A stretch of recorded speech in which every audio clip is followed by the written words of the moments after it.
Hey, Stu. Yeah? Woo! Ah! Ah! Did I scare you? Yeah, I was. You can't see it because this is an audio program, but Well, visually, I looked like that painting, The Scream. I completely dislocated my jaw in terror. Your jaw unhinged and it's now on the floor like a Tex Avery wolf. Yeah. Oh, yeah. I mean, we got some. I mean, I can see my my audio waveform in Audacity as we record, and it's a solid spiked. blue rectangle. No, it didn't even you can't see the spikes anymore because it's all clipping now. It's just a solid blue rectangle in the waveform. That's gonna be fun for Miguel to edit. Yeah. I mean, speaking of scary things, we're recording this on currently San Diego Comic-Con is going on, and they just announced a shit ton of new Marvel movies and TV shows, up to Phase 6. So I did. There's a Phase 6 now. I didn't see any of this. So you're gonna have to we're tell gonna me be about basically doing this podcast forever, which is keep giving us money, and that works fine for me. Man. Yeah.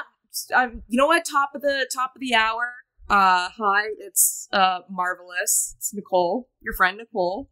And I'm here with... This is a Discourse Stu, a.k.a. Tyrell James. I don't know why I don't... At some point, I thought, I'll switch... I'll try and isolate my Twitter account from, whatever else I do. And I've tried, and it doesn't seem to catch on. People just keep calling me Stu, even though that's never actually been my name in real life. I'm just used to it now. It's... I wouldn't mind if people... well, I don't know. But, yeah. Anyway, so we're taking a break from Marvel for this is a little bit. This is our third. We've done a couple Watch Something Else episodes. This is our first bonus show in the sense where at least some of the content will be paywall. Yeah. So top of the hour, we have teased this episode numerous times before, and we have talked about doing this for months. And it's been in the works. To watch Batman versus Superman very near future was we need to indulge ourselves in order to go that low. So we are doing Suspiria versus Suspiria, or Suspiria 1977, directed by Dario Argento, which will be the topic of this specific discussion. We're going to be splitting this podcast into 2 episodes. That's right. You got a free one. You got to give us at least $3 a month to get the other half of it, which I think is reasonable. You got to give us $3 a month in order to hear me talk passionately about one of my favorite films ever made, which is Luca Guadagnino's. I wouldn't even call it a remake. It's I think Mia Goth described it as a tip of the hat. I would say it's a cover and a reinterpretation. His version of Suspiria. You'll have to give us your money if you want to hear me talk about that. But we're going to talk about 1977's Suspiria being probably the most, maybe more well-known than the remake, even though the remake came out fairly recently. But in terms of Suspiria 77 is legendary. Yeah, probably the most well-known Giallo movie. Or Giallo. I don't know if it's a hard G or a soft G. Giallo. Yeah. So, Giallo, okay. Yeah. Well, let's talk about lurid Italian horror films, of which I've only seen a couple. It's I've seen this, and I've seen The Strange Color of Your Body's Tears, which was a late 2000s era. That's a neo Giallo movie. I've watched a lot. Yeah. That's a weird movie. That's a movie too, yeah. That's a movie I watched on Netflix high in 2014. And I'm I don't know if I liked it or not. I really like Giallo. So I guess before we kind of discuss our first introduction or first awareness of this movie. So technically speaking, Suspiria is not a Giallo in the sense of the traditional Giallo. Giallo means yellow in Italian. It's basically an Italian yellow, the color yellow. because they're largely based off of these like pulpback mystery thriller novels, and the spines and like the covers themselves were this very distinctive like piss yellow, and so that's where the that's really interesting. giallo comes from. So it's like the term has its origins in like pulp novels, horror thriller literature, and then it starts to be applied to movies that have that same sort of feel in the 70s. Yeah, and really the grandfather of the giallo genre is the Italian director Mario Bava, who did a film, I think it was 1964, mid-60s, Blood and Black Lace, which had a Red Letter Media superstar Cameron Mitchell in it, and that kind of set up many of the stylistic references and conventions that would define the giallo genre. So, very, very stylized production design, beautiful women in beautiful clothes getting murdered, stabbed horribly, the black glove beautiful women dying beautifully. Beautiful women dying beautifully and horrifically. So those are kind of, at least off the top of my head, like three of the most distinctive aspects of the giallo. But giallos were traditionally speaking more in the vein of like a mystery thriller than a straight up horror.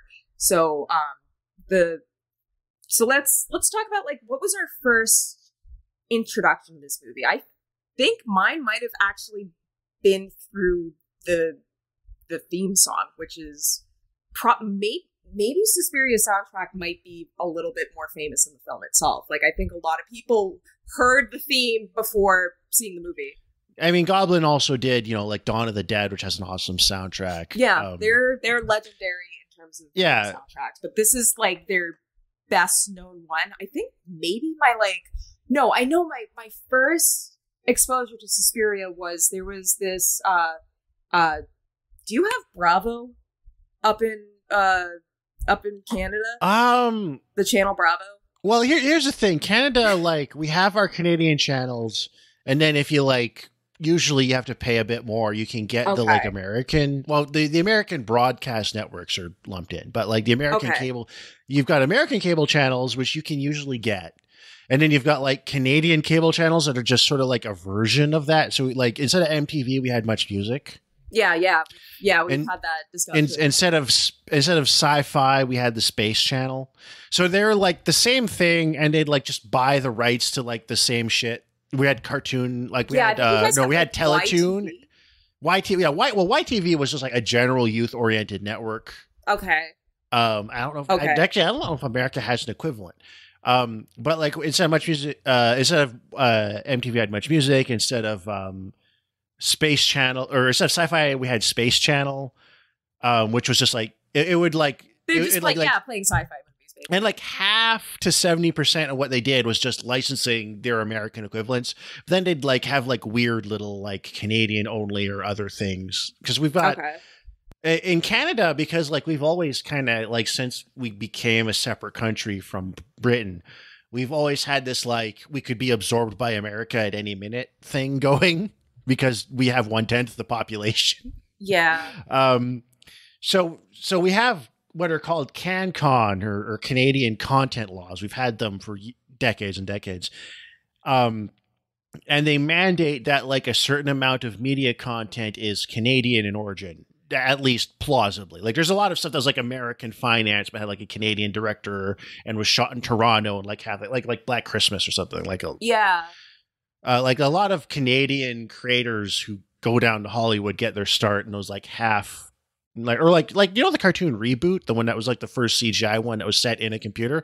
That was the guys are all from Britain, I think, but that was a Canadian show. It was made in Vancouver.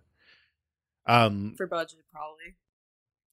Well, no, they just moved there. Like the mainframe, the like setting of the show, the virtual city that represents like a server of a computer connected to a network, has like 5 sections of it, like 5 neighborhoods that are all or boroughs that all have different names, and one of them is Kits after Kitsilano, and one of them is Kits after Kitsilano, which is the neighborhood in Vancouver where the actual like mainframe studios was located. Okay. So like But also, it can be really annoying because it's like, it means like if one Canadian thing catches on in the wider world, you will just, like Nickelback, you'll just hear it constantly. Because it's like, oh, we're fitting our Canadian content regulations, but we're also like putting something out there that like everyone recognizes and likes because we're so like American culture, and to a somewhat lesser extent British culture as time goes on, like really influenced us. So anything that's big in the States, so like Avril Lavigne, Rush, kinda, Nickelback, Bryan Adams, like anything that gets big in the States that's technically Canadian gets like echo boomed back here to be on the radio and TV constantly. So it's like, oh, we can fit CanCon regulations, but also put out something that is popular and well established. Anyway, we're talking about an Italian horror movie. This has been Stu's Canadian Corner. Stay tuned next episode when we discuss Suspiria 2018, where I'm sure Stu will go on a weird Canadian tangent. But anyways, long. I normally don't record these inebriated or stoned, and I've made an exception in this case because it's a bonus episode. It's all right. But anyways, my point was there was this series. It was like a 4-part series, like scariest movie moments ever made. That was like that ran on Bravo network. It's the network that's most known for just like being where they show Real Housewives. Suspiria, the opening 15 minutes, that legendary opening kill in Suspiria, that was like number 24 out of 100. And I think I watched that probably when I was like early teens, that maybe ran like around like 2006, 2007, somewhere in the mid 2000s. But I think the other, after that, I don't think I watched the movie until I was like in college, if not like late high school. But I was also like introduced to the music as well. I remember they used Goblin's theme, which Miguel has kindly edited to be our intro for this episode. Yes. It was used in the trailer for Cary Fukunaga's adaptation of Jane Eyre. And I was, it's in there. Not the movie itself, it's in that trailer. But yeah, what was your first experience with Suspiria? You can only call it an experience. Your first time watching Suspiria, definitely an experience. So what you're describing, like that's kind of like how I described my first experience with like Phantasm. Was like I saw like a part of it in like a cable reference thing, and I was like, I got to see this movie. This looks insane. Suspiria came later. Suspiria was, I think, like it'd come up in conversation and articles and stuff. So I was kind of like aware of it. And then it was the guy I used to host a podcast with called Homo Vulgaris, a guy named Danny or Dr. Shagath. And he was like a lot of my intro to a lot of like wider cultural stuff. And he was like, he loved Suspiria. He was big into it. He was big into the remake when it came out, which we'll talk about. Which we will talk about, which I will. I've said this before online, but I will be dropping what could be a very controversial statement on that episode, but we'll reserve that. But yeah, it is one of the most Nicole core movies. It is like the most me movie. It is like, it is a very Nicole core movie. But a little bit of background on this movie.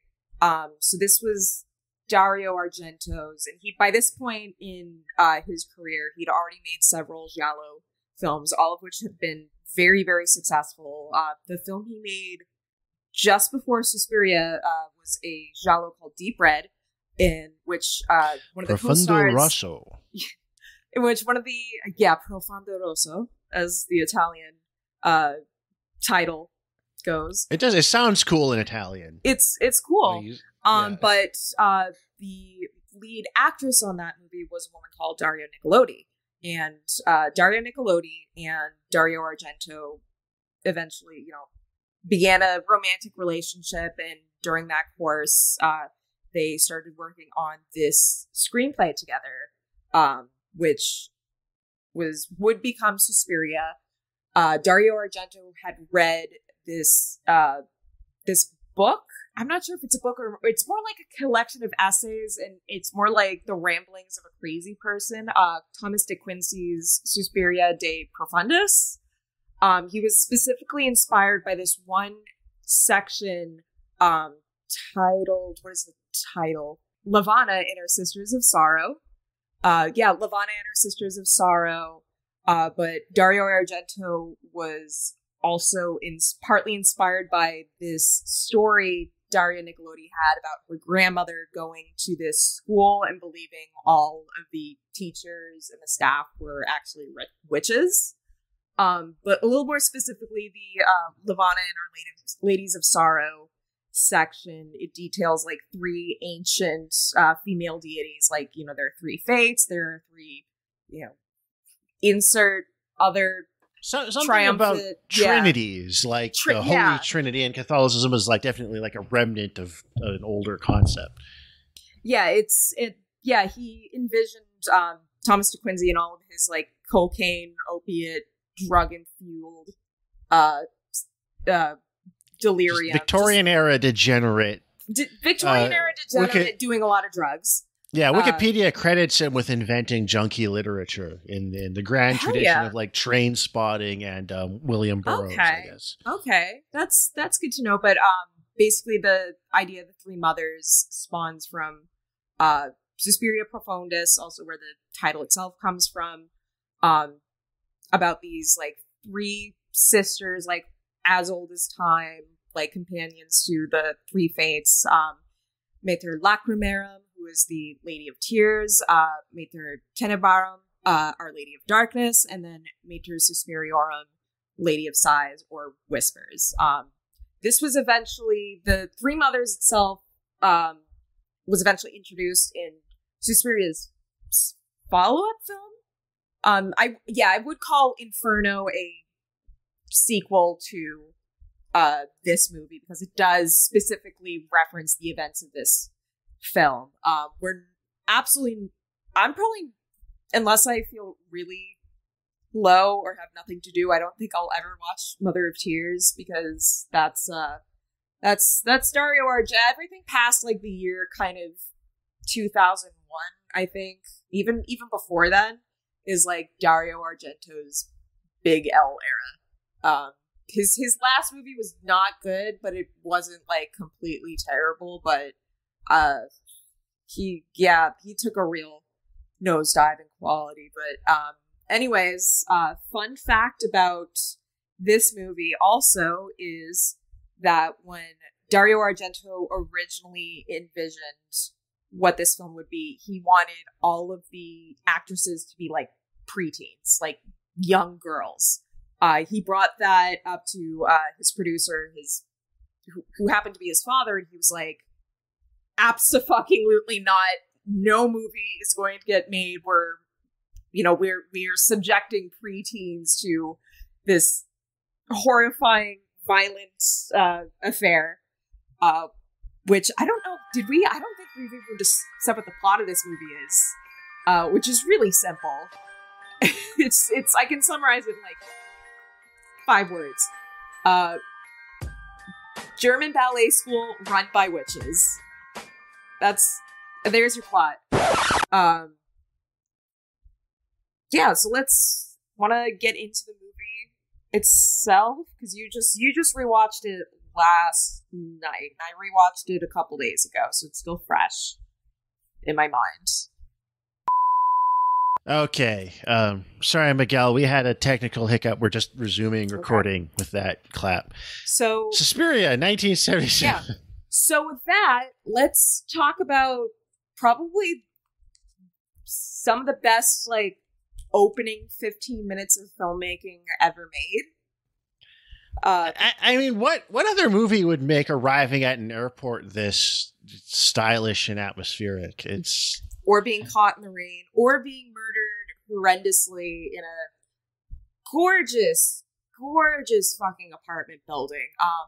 First, just at the, in addition to, this movie is very, very well known for its spectacular color palette. It's like one of the last films that was processed in Technicolor, and it used the same color processing that was used on like The Wizard of Oz and Gone with the Wind, which is what really helps that fully saturated color palette just like pop out.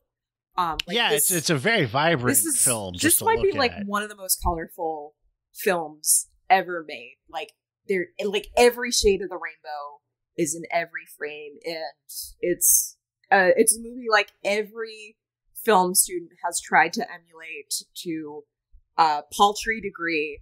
But the besides the music and besides the just cinematography itself, which was done by a very prolific Italian filmmaker who worked with Michelangelo Antolini, by the name of Luciano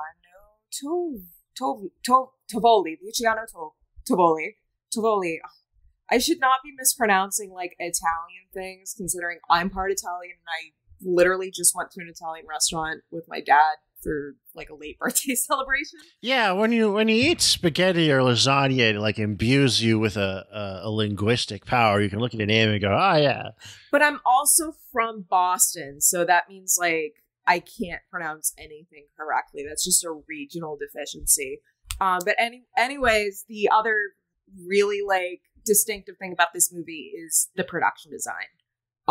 Like in addition to the script for Suspiria remaining completely unchanged even after like the producers and the studio were like, no, Dario, you cannot cast preteen girls in this violent supernatural like killer. We can't drop a 12-year-old into a pile of razor wire. No, it would be banned literally in every single country on earth. He nonetheless, in addition to like keeping like the script and like a lot of the dialogue in this movie comes off as very childish because it was intentionally written for little girls to say. Yeah, that's something I noticed is like these dance studio students who are all nominally like, I don't know, 18, 20. Like, yeah, in something. their 20s, like early, mid, late 20s. They do like feel like middle school children in that. When I read that like, okay, that makes a lot of sense. Susie, I heard that girls whose names begin with the letter S are snakes. Like that's like a chief example. Like that scene that comes kind of literally like, sticking nowhere. their tongues out at each other kind of dialogue. But anyways, and I wonder if you notice this too, like the production design of like the school itself is like made to like really dwarf the actresses. So they're like the door handles on all the doors are like to their like eye level height, so they kind of have to like reach up, which makes them smaller seeming in proportion. So it's like psychologically working that way, like as a production. The characters are often dwarfed by their surroundings. Which is like we don't have production design like this anymore. And I think this is kind of like it's like imagine being in any like fucking apartment real building sets, as beautiful as anything that looks as anything in this movie. Beautiful outfits, gorgeous lighting. I can see shit.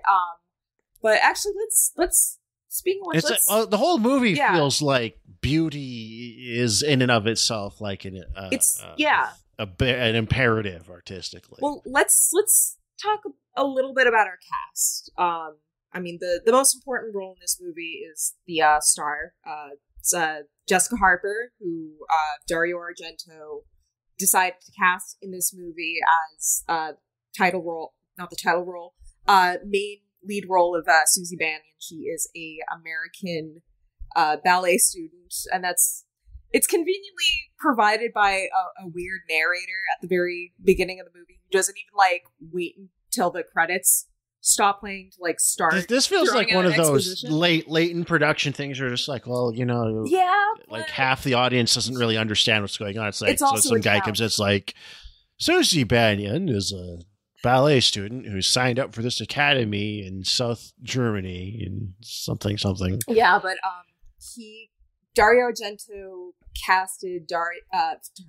He did not cast himself. I think originally Susie Bannion was conceived and written for Daria Nicolodi to play. And I think the producers were like, we need an American like actress in the lead in order for this film to be marketable overseas. So Dario Argento was very impressed by Jessica Harper's performance in Brian De Palma's Phantom of the Paradise, which is a really fucking good movie as well.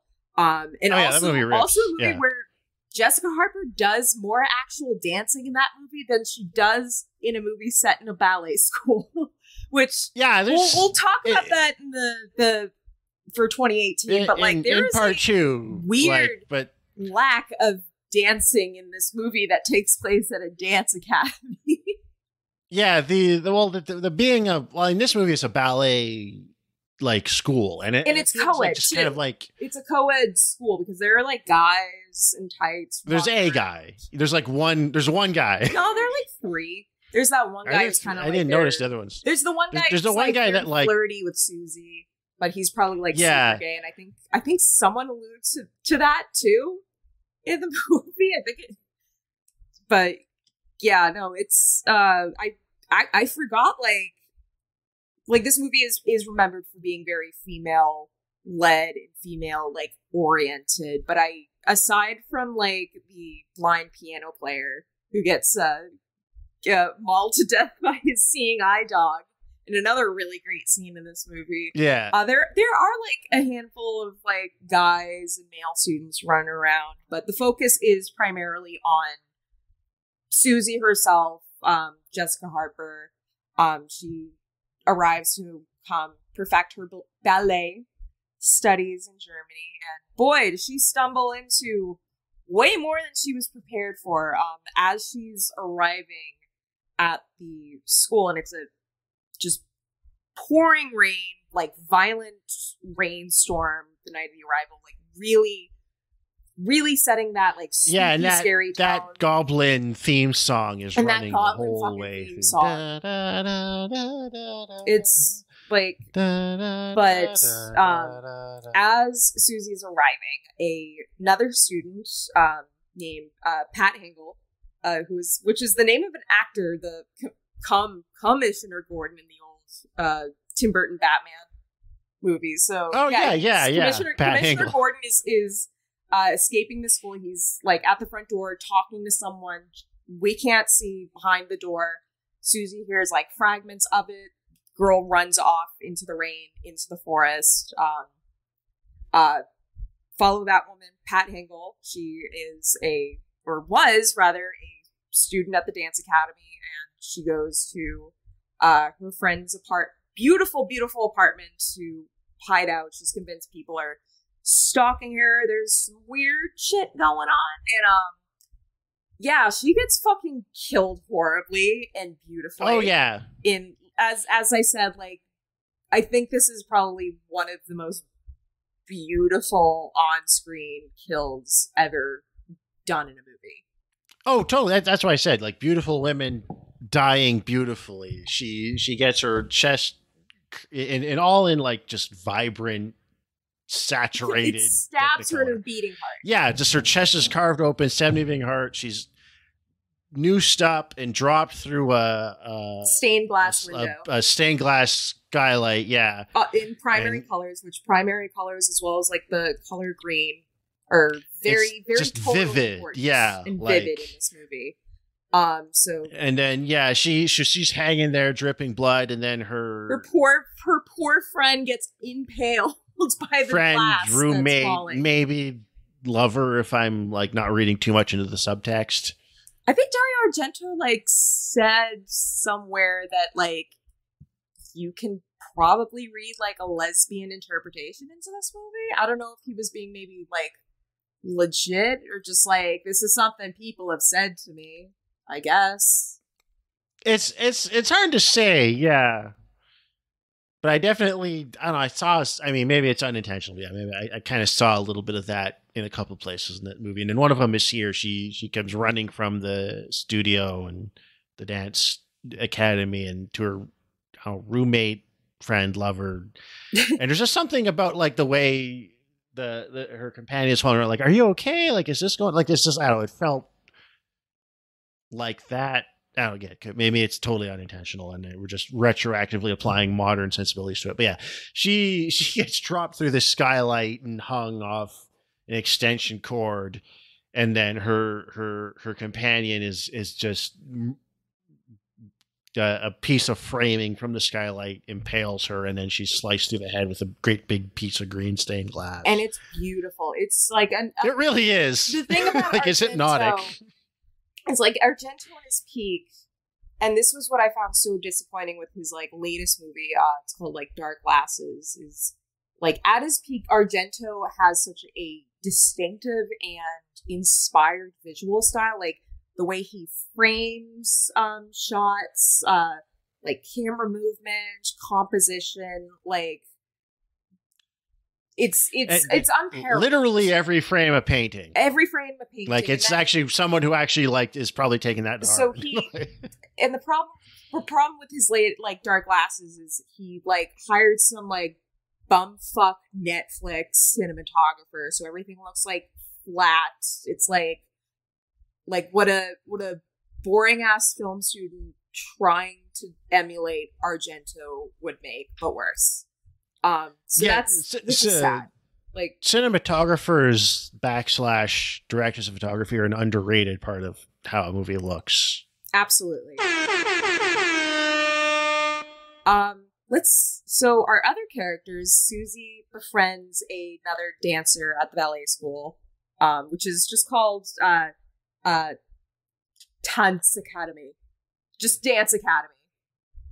Yeah. Which is I think or Tom Academy. I think at one point Udo Kier shows up later on to deliver exposition, but he's dubbed over with a different guy, so it doesn't sound like Udo Kier. But that's a thing with all these Italian movies; they were dubbed in post. Everyone just spoke their own languages. Noted star of Uwe Boll's wait, he was House of the Dead. Oh yeah. Oh, I did not know that. Udo Kier's in House of the Dead. Oh yeah. That. Okay, Udo Kier is like he's also like he was a real hottie back in the day, but he's in a lot of like really good stuff. There was this movie that came out a couple like last year from Brazil called Back Row, and he's like the bad guy in it, and he's fucking terrifying. But anyways, Sarah is played by Stefania Cassini, who is an Italian, or at least a European actress who like worked with Bernardo Bertolucci before being in Suspiria and Dario Argento. Wait, sorry, no, not Udo Kier. I was thinking of Jürgen Prochnow. How do you? All right. If anyone can't tell, Stu's had a little bit of it's been kicking back a little fun juice tonight. How do you fucking confuse Udo Kier? It's Udo Kier. They're both German. Udo Kier has like the bright fucking blue eyes, though. Like, you don't. Okay. Anyways, they're both German. Okay. Anyways, okay. Well, all these male white boys be the same. To alcohol, the cause of and solution to all of life's problems. Okay, but the school itself, it is run by this. Shut up! What was Udo Kier in? Jürgen Prochnow is the Das Boot guy. What was Udo Kier in? Udo Kier is in Dr. Jekyll and Mrs. Fuck, I forget it was a Wallerian. It was a Borrow movie. He's been in a lot of shit. I know the name, but like I feel like I'm fucking. Hold on, let me. Because I want to get past this, but I need to tell you. He's barely in the movie, and I'm completely sidetracked. He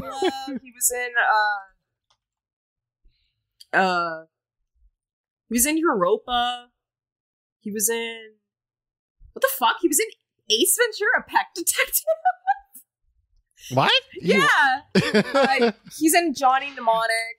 he's in like a shit ton of movies. He was in Armageddon too. Like you'll know Udo Kier when you see him. He's got very distinctive, like scary blue eyes. But the Dance Academy was founded by this woman called Helena Marcos, the directress Marcos. Who, spoiler alert, she's actually a centuries-old witch leading this coven of witches that is running this dance academy. Which all reasonable religious people expelled from their communities. Yes, absolutely. Second in command is a woman named Madame Blanc, who is played by silent German film actress who worked with like Fritz Lang in the heyday, Joan Bennett. This was her final film role, actually. And yeah, as I said, she did a lot of work with Fritz Lang, like German Expressionism, and Dario Argento also cited that particular movement, like the Cabinet of Dr. Caligari, like Fritz Lang stuff like Metropolis, all that very distinctive German Expressionism art direction as also a very key inspiration to the look of this movie as well.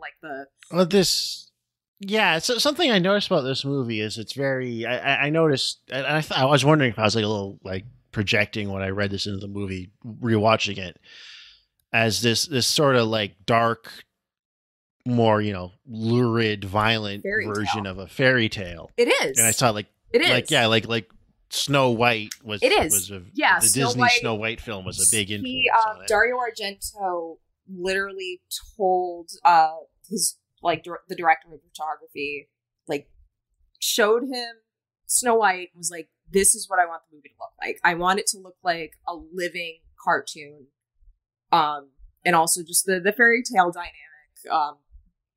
And this is I mean, it's structured like a fairy tale. It's like you've got your ingenue, and she encounters this a deceptively hostile coven of witches, and then kills the one at the top, and then gets away by being clever and virtuous. Like it's a fairy tale film, basically. And also in the sense that this is also rather characteristic of like Italian giallo, or just Italian like horror movies in general. It's pretty thin on narrative plot and like characterization, and which we'll see like as in drastic comparison when we talk about Guadagnino's version of Suspiria. An opposite mirror universe movie. Yeah, but another sort of aspect of the fairy tale tone of the movie is the film could be coincidentally set like anywhere in Europe, really. In Guadagnino's Suspiria, it needs to take place in Berlin for the story to work. Germany, Germany has its own like historical ties to like fairy tales like the Grimm brothers. I'm pretty sure Snow White was a German fairy tale, or at least has like German origins. Probably all that stuff. Yeah.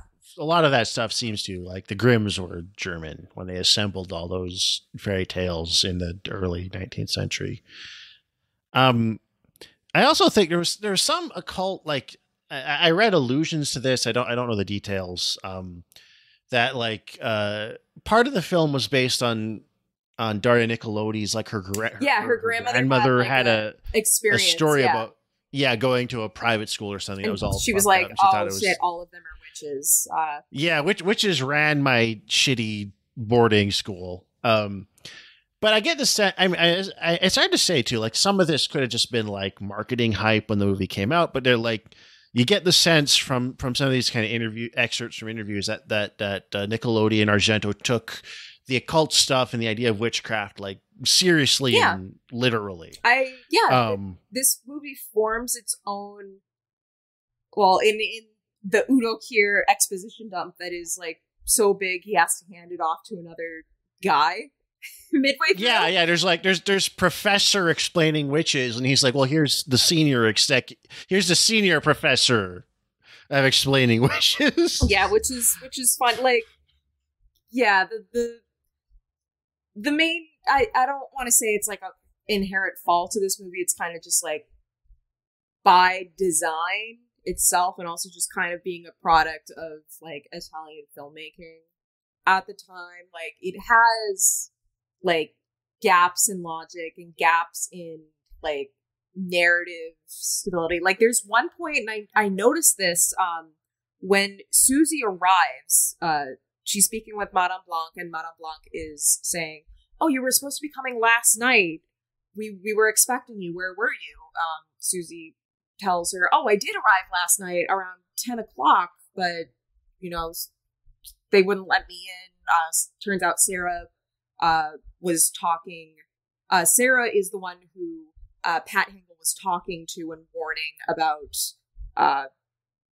where the witch's like secret lair is. It's if you haven't seen the film, like there's a dance academy. It's run by witches. I've explained that to you. Yeah, that is the film. But did we do a summary? And I did. My memory. I gave like it's a very easy movie to summarize. This is gonna be a funny episode.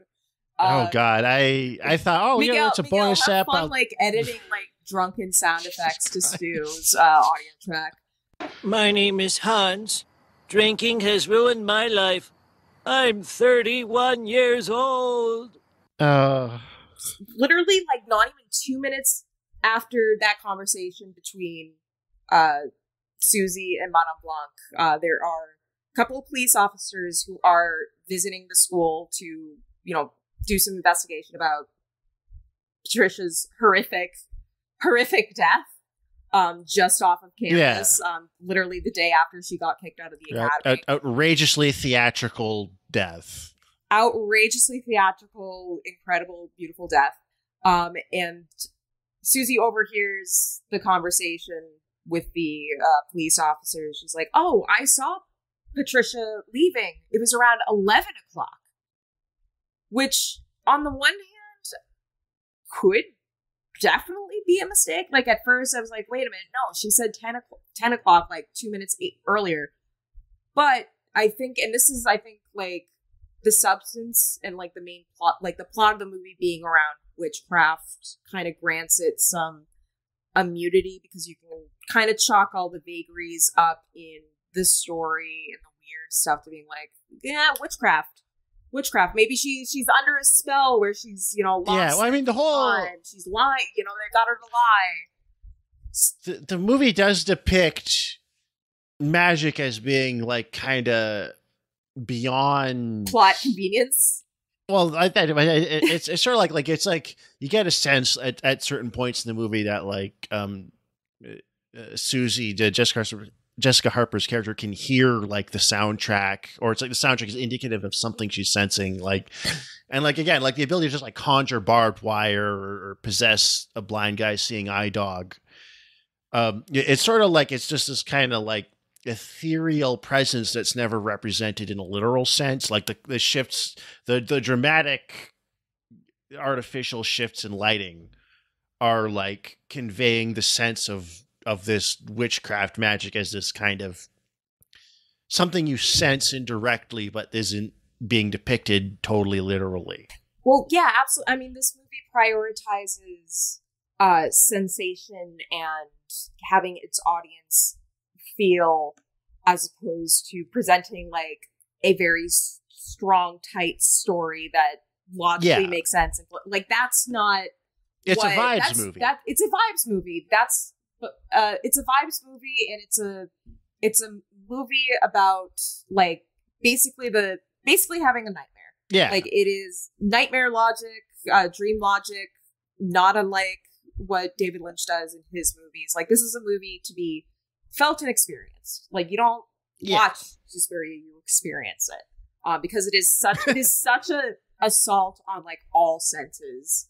Like just specifically like the combination of the visuals, like all those bright clashing colors that are just so beautifully saturated, and that really aggressive goblin score of like prog rock. And there are parts of it that sound like a music box, and then there's just like one of the guys like, yeah, witch, yeah, like, Yeah, like just But I think he said he was just like, yeah, I was just like saying gibberish into the microphone. It's very distinct from the kind of Hollywood American approach to film, where music is meant to be this kind of like unobtrusively reinforce the visuals. Yeah, it's supposed to be or the emotional core of the movie. Yeah. Whereas in this, it's like the music is very front seat when it kicks in. It's very front seat. It's very like almost like a music video. Like it's that strong a component of the presentation.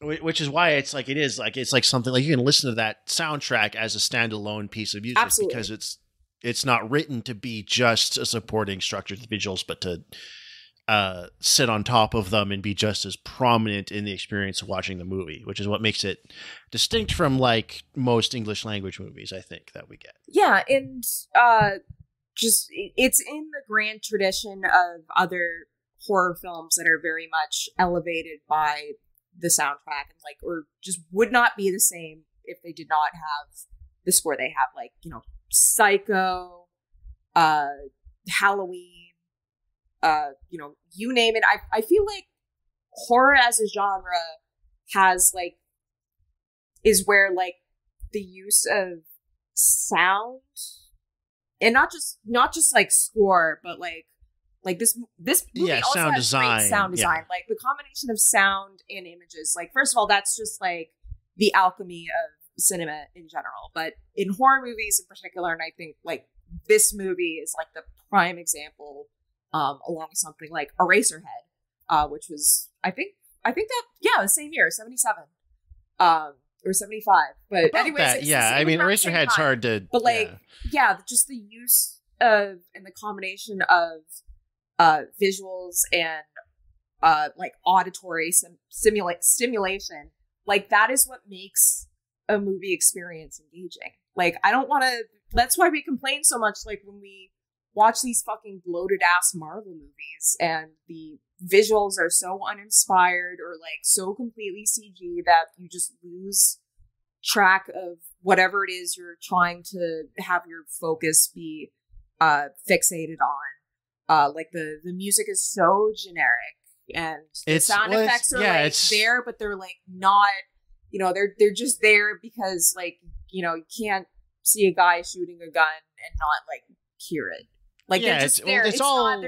It's not like experimental or like, you know, or really like, it just doesn't hold your attention. Like it's, and maybe it's unfair to make this comparison because these are like a Italian giallo like horror movie and like a Marvel movie are completely different things.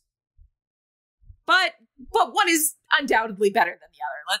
Otherwise we would not be making this podcast. Well, the Marvel movies are, it's a kind of like utilitarian approach to film where it's like the sound effects are there to make you believe what you see. Yes. And what you see is in service to the conveyance of plot as like a mechanistic feeding you of information.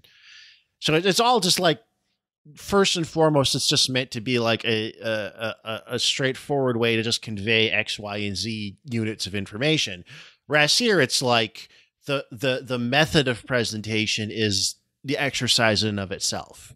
And that's something that's kind of like, I guess there's always been a kind of utilitarian element to American Hollywood filmmaking, with exceptions. Yeah. Like David Lynch and stuff like that. But it's often been that kind of like pursuit of conveying information over the beauty in or of the act of expression itself. Yeah. And I think, and that's why like you'll see like a lot of the most interesting Hollywood movies are not always, obviously, but often and as not are made by people that are like imports to Hollywood who started their careers in England, France, Germany. Oh yeah, I mean that was China, the case with like Japan. Early filmmaking, or at least like the American industry. Like a lot of the most prolific early like Hollywood directors got their start in like German cinema. Like German cinema being like one of the actual like oldest, like as old as American cinema, like the whole fucking industry. Yeah. The French invented movies, and obviously it probably went to neighboring countries, Italy and Germany, faster than it went anywhere else. Which, you know what? This literally just occurred to me. But Dario Argento had also been inspired by, I think there's, it's either like a legend or like a superstition that like the, I almost said like tri-state area between like Switzerland, Germany, and France, like where those countries meet. There's some sort of esoteric meaning. It's like that. it's like a triangle, which is actually kind of why like the school, the dance academy itself is in Freiburg, which is like southwest, like on it's where Germany meets like. There's a point where Switzerland, Germany, and Italy meet. And then not far from that is like Austria and France, either like this, like a tri-state sort of thing. But anyways, my point was like this just occurred to me now, kind of just like the history of filmmaking involves deeply, the French and the German. So I mean, it's just a thought I had, like, maybe it's also, like, witchcraft as a synonym for filmmaking itself. Like, I think this movie is also, as well as the 2018 Suspiria, like, these movies really exemplify, like, the art of filmmaking as a form of, like, black magic in and of itself. But what I was going to say in reference to, like, sound design, I think in this movie, the scene that really hammers that importance down is the scene where they're all the students, because they're maggots, start falling from the ceiling because they're spoiled. Oh yeah, the ceiling's just crawling with them. It's super gross. Yeah, they're picking them out of their hair and stuff. Like, it's really was that a like body that they were like trying to get rid of and like forgot about, or was it actually like just spoiled meat that was supposed to like be fed to the students? There's no indication of a body, Who cares? At least in that part. I think it's more just maggots, like gross. The thing that seems beautiful on the outside is rotting on the inside. I think that's the suggestion. Yeah, but anyways, that the reason it starts, for plot reasons, the reasons it has to start raining maggots is so that all the students have to leave their dorms and sleep in like the main hall all together. Yeah. And Susie and Sarah, they're in bed next to each other, lights go out, and it's just also a very beautiful scene, like all lit in red. There are like reds and greens, these like sheets dividing the student section from like the teacher section, and there's this bizarre, like scary ass snoring, which Big L, please cut a clip of Mother Marco's snoring because it's horrifying. Yeah.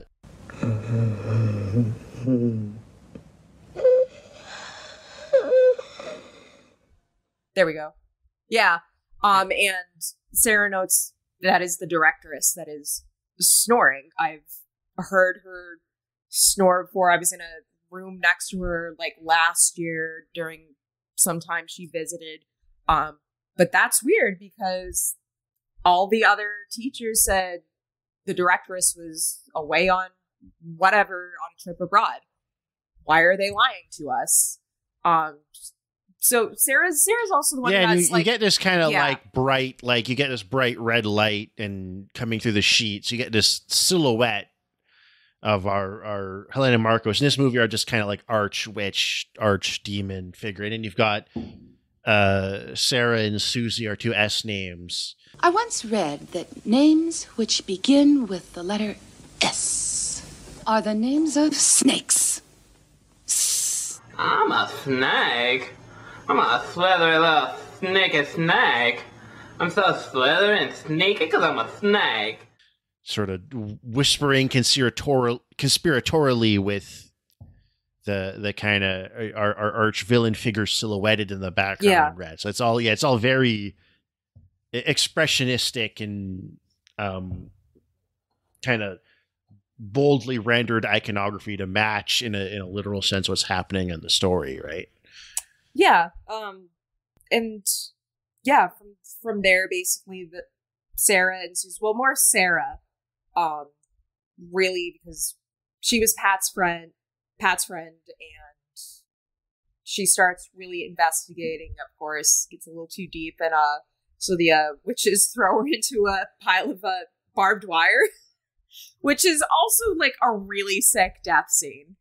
Like that, yeah, that still like makes my skin crawl just like watching that. She's like, it is conceptually really upsetting. Yeah, it's horrifying and vicious and mean spirited, and that's why it's amazing. Because there is some element of like, genuine sadism running through. I don't watch horror movies to be like coddled and comforted. No, I watch horror movies to get like a visceral physical reaction, and the idea of falling poke into every razor wire is like I'm getting like psychosomatic reactions just thinking about it right now. Like, it's horror movies are meant to poke every red button marked with an exclamation mark in your psyche. Yeah, that's so once Sarah's for real dead, the movie turns like most of its focus onto Susie investigating what the fuck is going on at this school. Why are so many students Susie, who's called a genius for figuring out right from left. That's the thing with this, with the how like the witches or their secret lair that Susie finds at the end of the movie comes about. Sarah's counting their footsteps, which to make a minimal slight allusion or comparison to the 2018 version. That is also something like Sarah also does that in the 2018 version, but it's much more believable because she's actually Mia Goth actually has her ear next to all of like the walls, like clearly listening, while in this movie Sarah's just kind of like on Susie's bed, just like they're clearly going that way. I can hear them going right and left. But that's and then Susie's like, actually, they're going left, not right, and it's like, they're not leaving. And she's like, oh, you're such a genius, Susie. And it's like, but again, like when you think about it being like adolescent girls in a fairy tale setting, like it matches that sense, which Hansel and Gretel story beat kind of thing, yeah. And I mean, although like the only two like students we actually see from the academy who are like killed are Pat Hingle and Sarah. The other girl that Pat Hingle, like whose apartment Pat Hingle went to and who got killed, she had no relation to the dance academy. But the other on-screen kill we get, which is also really sick, is the blind accompanist who gets fired because his seeing eye dog bit a little bowl cut Dutch boy Albert. Yeah, creepy. What was Albert with his bowl cut and his little short pants and his school uniform. His seeing eye dog bit a little bowl cut Dutch boy Albert. Yeah, creepy. I saw that. I was just like, when he came on screen, the first thing I thought about was you saying, "I'm a little Dutch boy." I'm a little Dutch boy. I'm a little Dutch boy. He's dressed like the fucking berries and cream guy.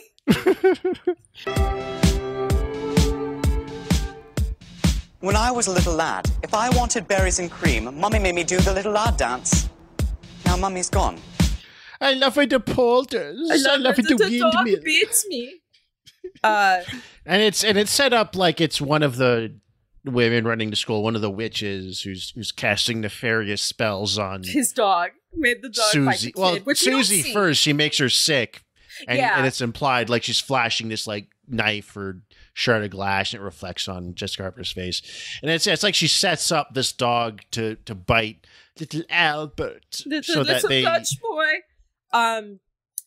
So the blind pianist gets fired by Miss Tanner, who's another one of the reigning matrons of the school, and she's what's that actress's name, because she's also Alida Valli. She was also like a very famous Italian actress as well. Here she looks very much like the Trunchbull from Matilda. She really does. Which can't imagine wasn't, now that I think about it, like it might be deliberate. I wouldn't be surprised if Danny DeVito really likes this movie. Because Danny DeVito is just cool as shit and likes cool shit. So I really wouldn't be surprised if anyways. But so the scene, the poor blind accompanist is walking his seeing eye dog, or rather the seeing eye dog is walking him through this like huge ass square in Germany, which what's the name of the square? It's no longer like that square no longer exists. It's now like a giant like park garden. But I think the actual movie was filmed mostly in Rome, right? Yes, but mistaken. The interesting thing about where that scene takes place is that square was like the location of many of Hitler's like speeches to the Nazis, which considering the like historical context that's given to the 2018 movie, where fascism, Nazism have like a lot to do with the events of the movie as they're unfolding, is like a really interesting connective tissue that I can't help but feel like was also something that like Guadagnino brilliantly teased out and elaborated in this movie. Well, the 2018 remake feels like Guadagnino finding these things in the original movie and then being like, okay, what if we extrapolate on them? Yeah. We'll get into that on our next episode. But yeah, so that anyways, blind guy gets his throat ripped out by his seeing eye dog. And it's a giant dog, scene like, that's puppet head, which is kind of funny.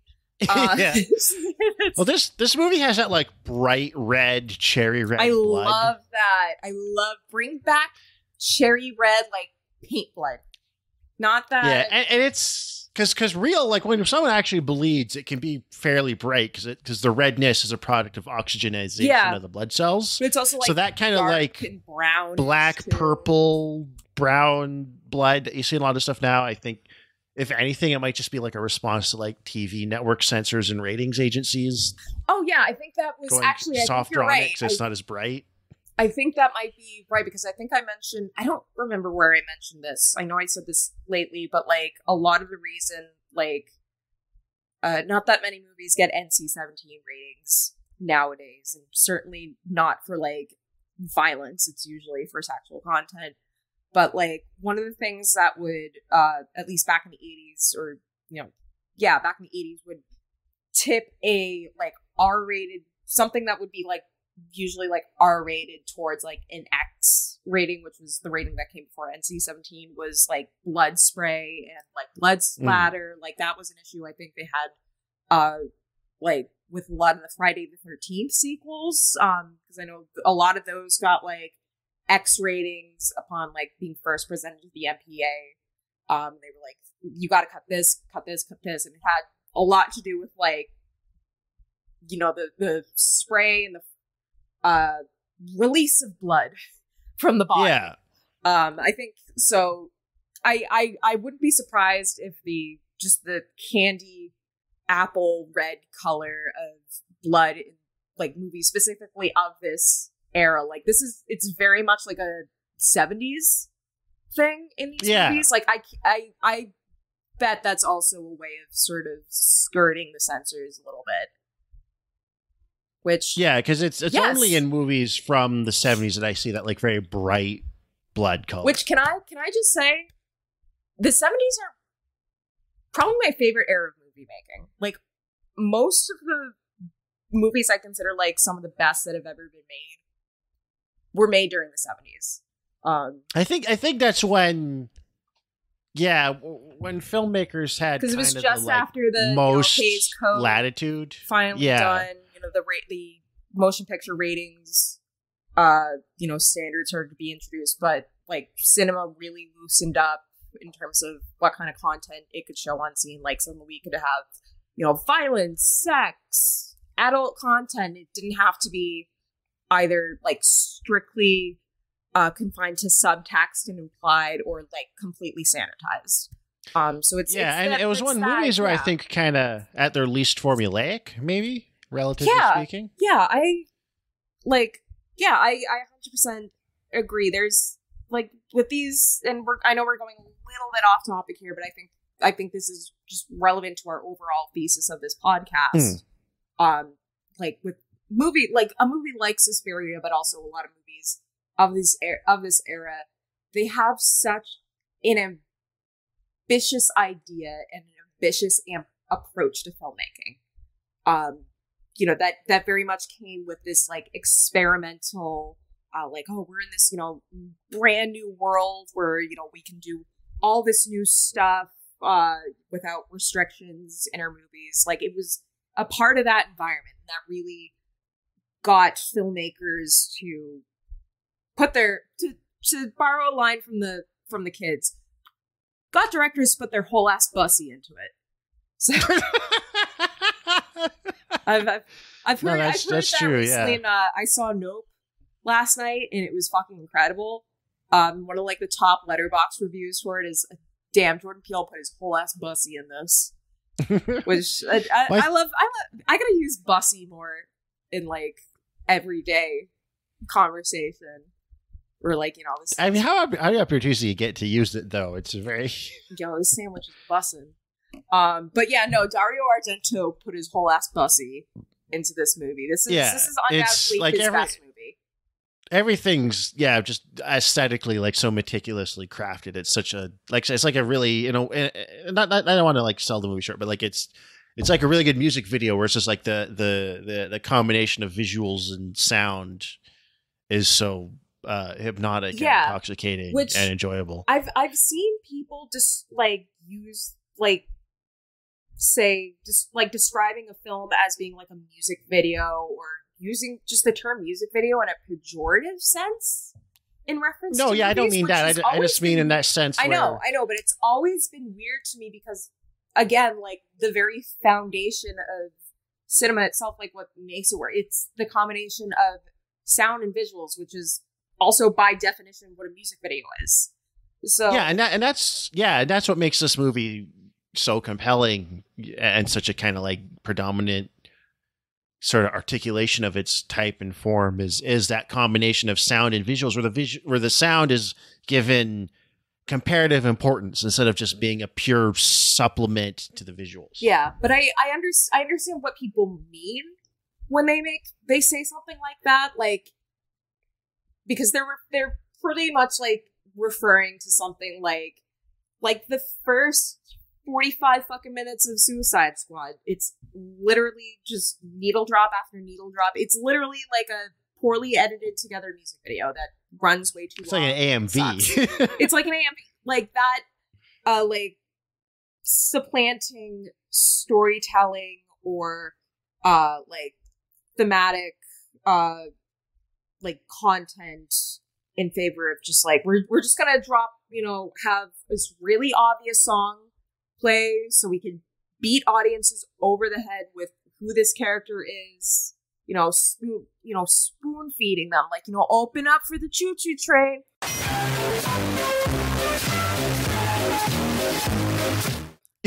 Like that is like literally how I feel a lot of like modern audiences who see these movies are. They're like big stupid babies that like need to be spoon fed every little thing because God forbid you misinterpret something, and God forbid, come up with alternative readings of something. No, everything needs to be like... Or just exercise your brain at all as a member of the audience and a participant in the creative process. Just watch and consume content and then wait until new content comes to consume. And just, I feel Suspiria is the very antithesis of that, especially those last 15 minutes, really. Like, I think the tagline, one of the taglines for Suspiria was actually, like, what's scarier than the final 12 minutes of Suspiria is the first, like, 87 or something like that. Which this, like, as perfect as the opening, like, kill of this movie is, the ending's not playing around either. It gets wild. Susie, she suddenly remembers that the thing that Pat Hingle was saying to Sarah on the night of the rainstorm was about if you turn one of the mural irises in Madame Blanc's office, it reveals a secret passageway, which is funny because there's an earlier scene in the movie where Madame Blanc is talking with Susie, and Susie's like, yeah, the day I came and Sarah was running away from the school, I overheard her say something about secret and irises, and then there's just the wide shot of the two of them talking, and there's just the irises like prominently between them, like in the background. It's like, what could she be talking about? I don't know. No, it's just, and she just happens to. But that's again, that's part of like the fairy tale. But that's part of the structure. And that's something like where you that just like the plot. The plotting is just not like the thing now, like with a lot of movies, is it's kind of like the plot is this sort of like machine, and it's like leanness and efficiency is what you admire. It's like, oh, it's like a knock down a lot of dominoes or something. And then in that older vein of storytelling, the plot is itself just a vehicle for other things like that. That's I guess that's kind of like the modern North American whatever way of looking at film and storytelling is, where it's like the plot is the thing as opposed to being one of the subordinate elements. Right. And that's what this movie is like, a big example of existing outside that framework. Yeah. So Susie, the climax of this movie is real simple. Susie sees the teachers, they're gathering together, overhears them being like, we gotta kill this American bitch. She's snooping around. We're fucking too much witches and we're evil. Yeah, no, I kind of actually like really love Joan Bennett's a little performance as Madame Blanc in the scene, because she's like, I want her dead. We must get rid of that bitch of an American girl. Vanish. She must vanish. Make her disappear. Understand? She didn't eat or drink anything this evening. Vanish. She must vanish. She must die. There's also just like the acting in this movie. It's kind of like a lot of people have described just acting in these Italian giallo horror movies as very stilted, which is partly has to do with the fact that these movies are like the dialogue is all like dubbed in post.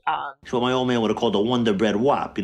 He eats his Sunday gravy out of a jar. That's part every actor performs in their native language, and then which was the way they made movies in Italy for a long ass time. Yeah, which makes sense when you're like, your movies are all like meant to also like sell in France and Germany, even if not America. Italian cinema was very multinational. Like in Italian giallos were also very multinational as well. Like, so everybody records in their native language, their original dialogue, their original performance, and then it's just each version of the movie is dubbed accordingly to its release market. And it's like, so if the actor natively speaks German, they're like the one actor not dubbed, or like you have to watch the American dub of Suspiria if you want to hear Jessica Harper or any other English natively speaking performers. But not Udo Kier's voice. No. He does not. That's some other guy dubs his and which is funny because Udo Kier's voice is very distinct. It's very obvious. Like he has the very thick accent, but yeah, that handsome like Udo Kier was like such a dish in the 70s. But yeah, he opens his mouth and it's like, that's not Udo Kier speaking and delivering all this exposition about witchcrafts and magic being the product of broken minds, not, whatever. And then passing it off to his colleague who was like, yes, witches exist. I am an expert. They are bad. Yeah, I'm the professor of witches and they're fucking real shit. You gotta take them seriously. But yeah, so Susie goes down the passageway, goes past Madame Blanc having her little we gotta kill this bitch. Comes across the directress, Madame Marcos, who is an old ass nasty hag, just in bed and she can turn invisible. And Susie defeats her by, and this is a reference to Dario Argento's first movie, Bird with the Crystal Plumage. Susie kills Helena Marcos by stabbing her in the neck with a crystal plumage from. There's that peacock. I forgot what the name of the fucking bird was. There's that peacock statue that she knocks over. That's which. Fun fact: the woman. The lady that got to actually play Helena Marcos, while she was uncredited, she's actually like Dario Argento just like went around to like random like elderly like nursing homes around Rome because he was like, I'm serious, because he was like, we need like an old ass bitch. They tried putting, like, I think they tried putting an actress in like old age makeup, which. They were like, this isn't gonna work. She needs to look much older. Which we just need someone genuinely. We'll talk about disgusting old age. and decrepit. We'll talk about old age makeup a lot for 2018. Especially in comparison to how bad the old age makeup is in the Marvel movies. But so Dario Argento found this lady. She was like a 90-year-old ex-hooker. And just a woman who died 5 seconds after they finished recording. But yeah, she was like, Jessica Harper said somewhere like, yeah, Dario just like found some like ancient ass 90-year-old like ex-prostitute to be the witch at the climax of this movie. This disgusting, nasty old hag who just like starts like vomiting up like sludge when she's like stabbed in the neck. I remember when they invented radio. I was in my 30s and I thought this newfangled fad won't last. So I tied an onion to my belt, which was the style at the time. Now, to take the ferry cost a nickel, and in those days, nickels had pictures of bumblebees on them. Give me 5 B's for a quarter, you'd say. Now, where were we? Oh, yeah. The important thing was that I had an onion on my belt, which was the style at the time. No, she looks like the old ass shriveled bitch in the chocolate episode from SpongeBob. Oh yeah, chocolate! I can't hear you. I've seen like 3 episodes of SpongeBob SquarePants. Wait, are you serious? I self-consciously kind of stopped. When I went through a period where I was very self-conscious with watching cartoons. I just didn't watch cartoons from 2001 to 2009. Ladies and gentlemen, this is an bombshell that has just been dropped. Stu has only seen 3 episodes of SpongeBob SquarePants. I don't know how many I've actually seen, but it's like I didn't watch that much of it as a kid. Damn. Most of its run was in the period I was self-consciously not watching. Damn, so like all those SpongeBob memes that come out, you're just like, eh. They don't mean anything. I don't know what they mean. They don't mean anything. They're not like, God, because those are just like he's like a caveman or something. Yeah, I don't understand any of them. He eats a Sunday gravy out of a jar. Like SpongeBob is literally like just the like signs like for the 21st floating signifiers. Like, signifiers. Like even anyways, yeah. So the movie ends real abruptly. Like this movie kind of can't wait to finish. And once it's over, it's over. It's over. No more, Susie stabs Helena Marcos in the neck and then walks out of the dance academy while everybody else dies. Because as soon as she kills when you kill the head witch of a coven, the coven's basically powerless. Yeah, it's that nice, convenient, like old vampire movie thing. And you kill the one at the top, everything else just goes with it. Nice and this is expanded upon like the stuff about Helena Marcos being Mother Suspiriorum, being one of these 3 mothers. That is a thing that is introduced in Inferno, which is both the sequel to Suspiria as well as Argento's like chronological follow-up after this movie. And the 3 mothers also have this thing where they had commissioned a architect to build them very specific fancy like houses, places of residence.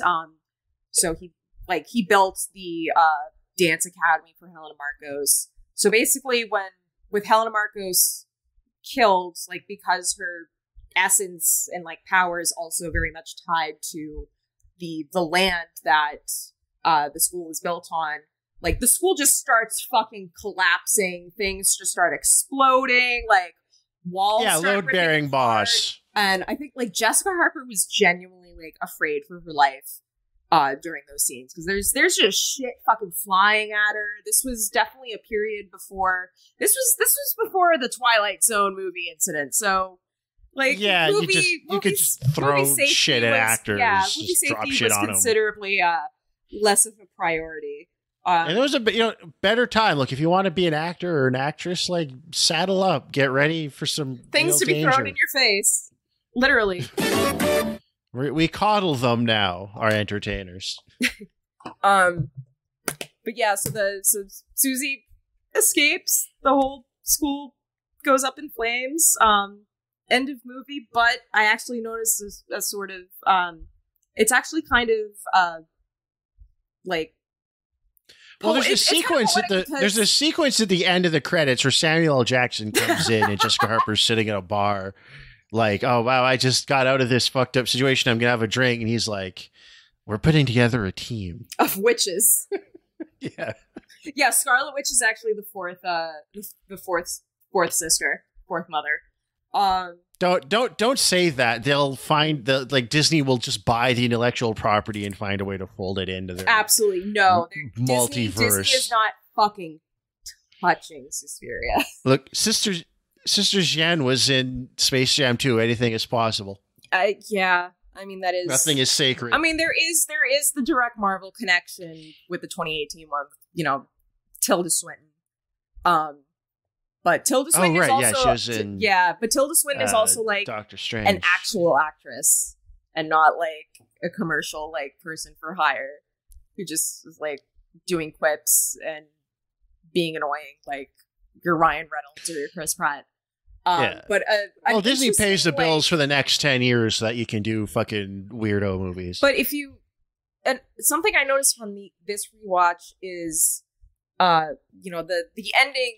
Well, the ending seems like abrupt. It's actually kind of poetic because the movie begins with a violent rainstorm, and it begins in water, ends in fire, ends in flame. And I think it's also mentioned that Helena Marcos had faked her own death in the early 1900s, faking it with a house fire.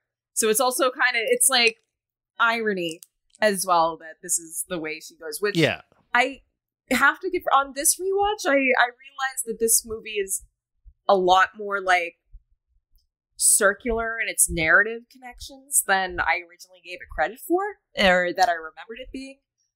Still huge gaps in story logic, and again that like thing where Susie suddenly corrects herself and is like, actually, I saw Pat leave at 11 o'clock, even though I said like 10 to Madame Blanc 5 minutes ago. Like, stuff like that. Like, this movie is not perfect. I love this movie. Well, I mean, again, that stuff is just not part of the logic of making movies in that. Yeah, and I'm just someone who likes a strong story and a story structure in my movies, which I'm just gonna say it right now since we're kind of at the end of our discussion for this movie. Guadagnino's Suspiria is better. What are your thoughts?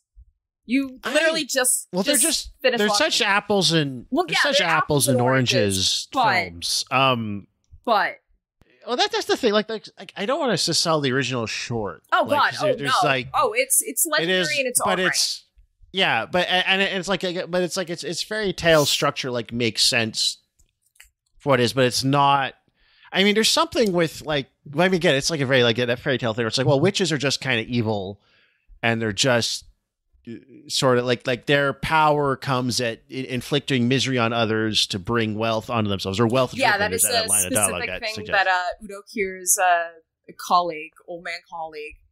Says. And you see it with like the other girls in the academy are always asking Jessica Harper for money or asking her how much the thing is going to cost. Well, there's that like one locker room scene where they like it's with Olga. Like they're very wealth motivated. Olga, who's a character who's initially Susie is supposed to be staying with her in her apartment. She's this really weird ass German lady who very bitchy.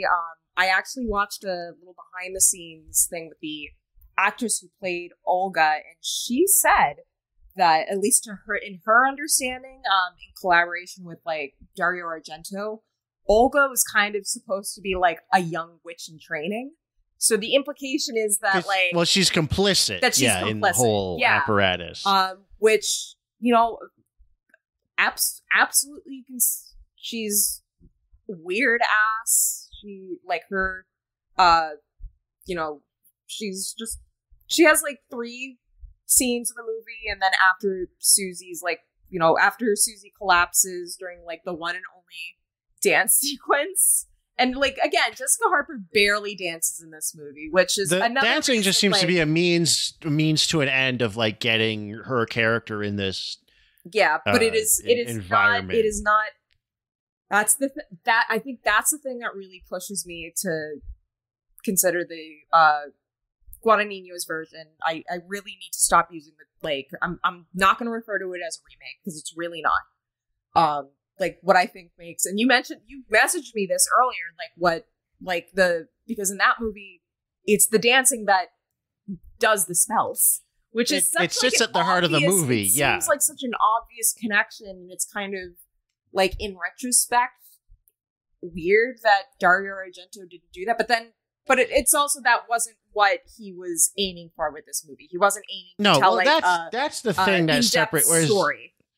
But like a nightmare. Suspiria 77 is like, it takes the idea of witches and the occult as just like these malevolent forces you need to avoid seriously.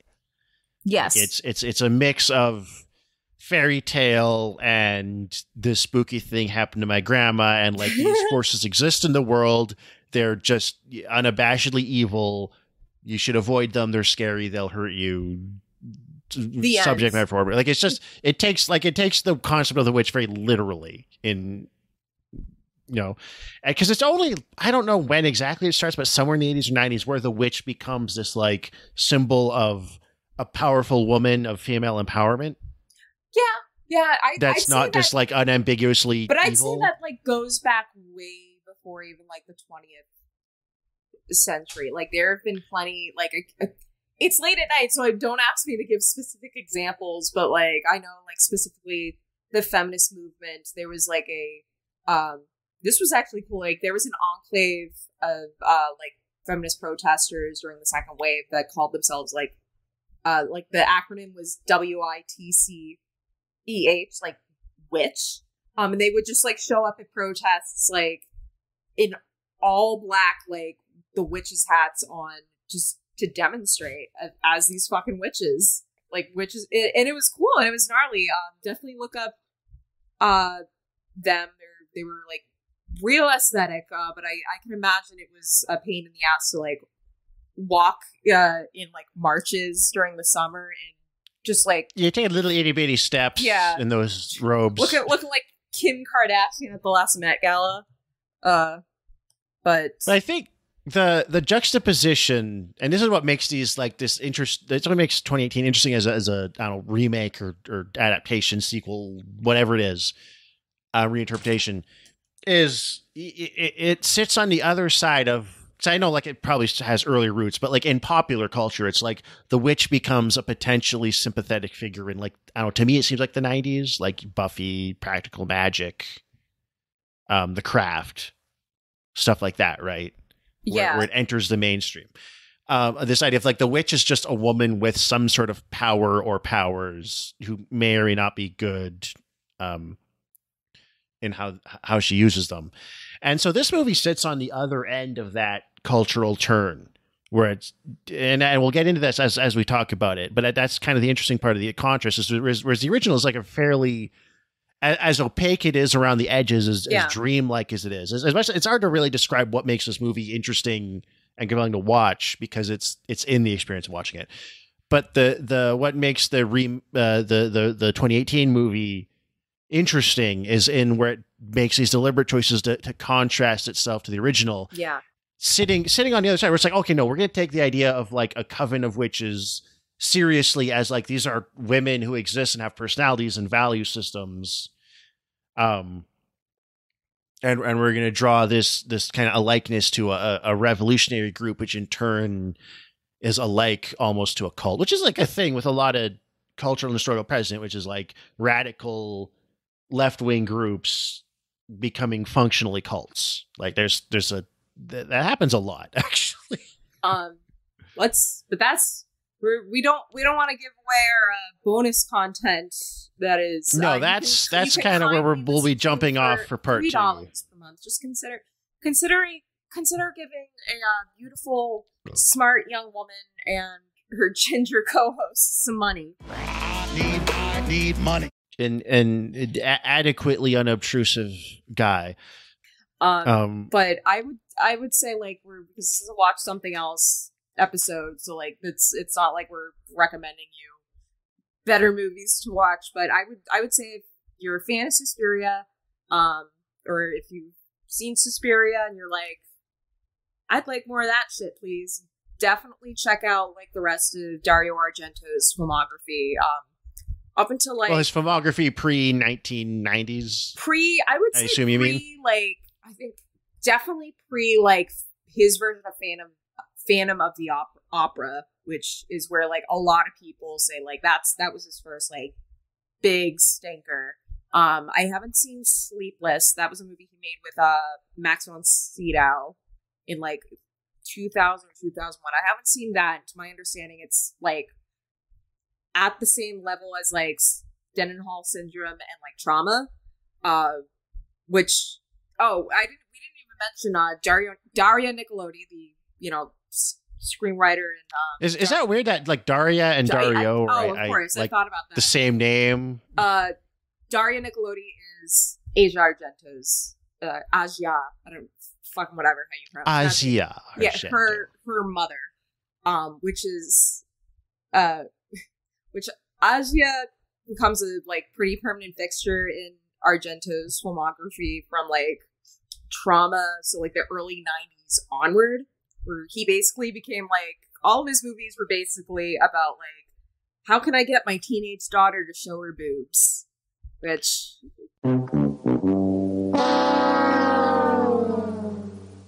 she's also in Land of the Dead, the last main of Romero's movies. I know you made like some more like direct Land of the Dead. You mean Land of? Oh no, I'm not gonna make. I haven't seen Land of the Dead since it came out, so I don't have any like opinions on it. Joke I would have really regretted, been sad about. But yeah, I would highly recommend like watching Inferno after. Like Inferno is basically the sequel. It's Suspiria 2. Avoid Mother of Tears. I have no interest in seeing Mother of Tears. It looks horrible. It will probably make me very sad.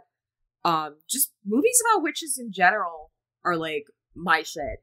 Like I love movie witches. I think like Valerie and Her Week of Wonders is also like kind of similar to Suspiria, and it's like a very vibed movie with like supernatural shit going on that's very much entangled with like dream logic rather than an actual like coherent strong story.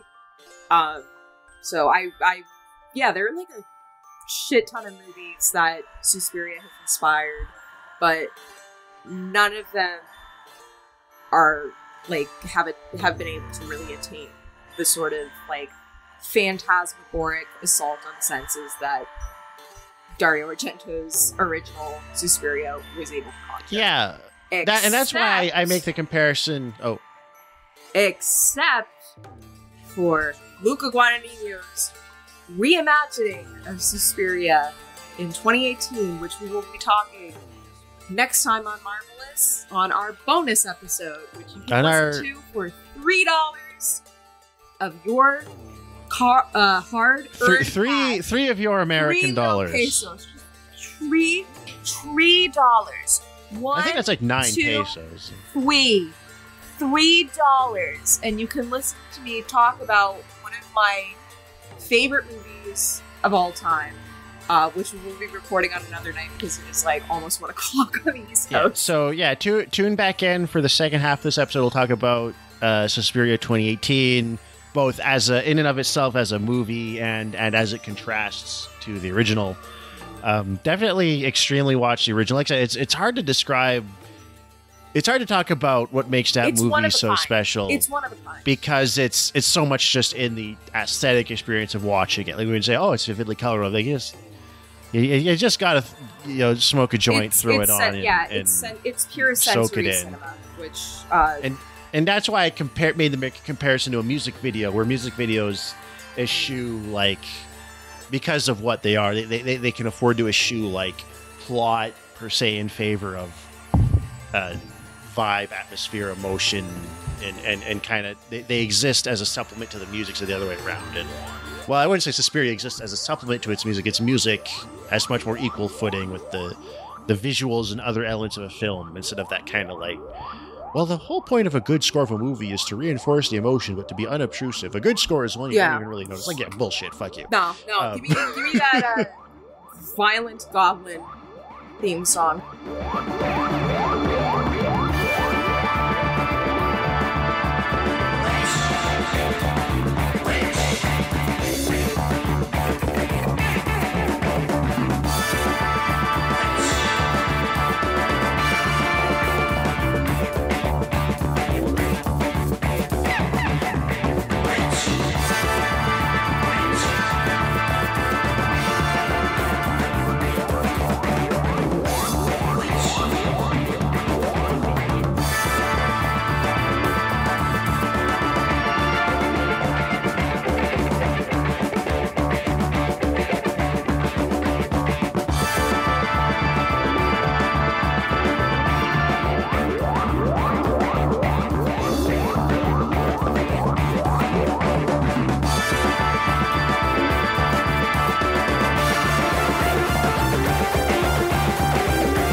Give me that guy just rasping into the microphone with a bunch of reverb. Yeah, Miguel, play us out.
Play us out with the witch track. No, the witch track. Witch. Play us out, Miguel. See you guys next time. All right, see you on the other side.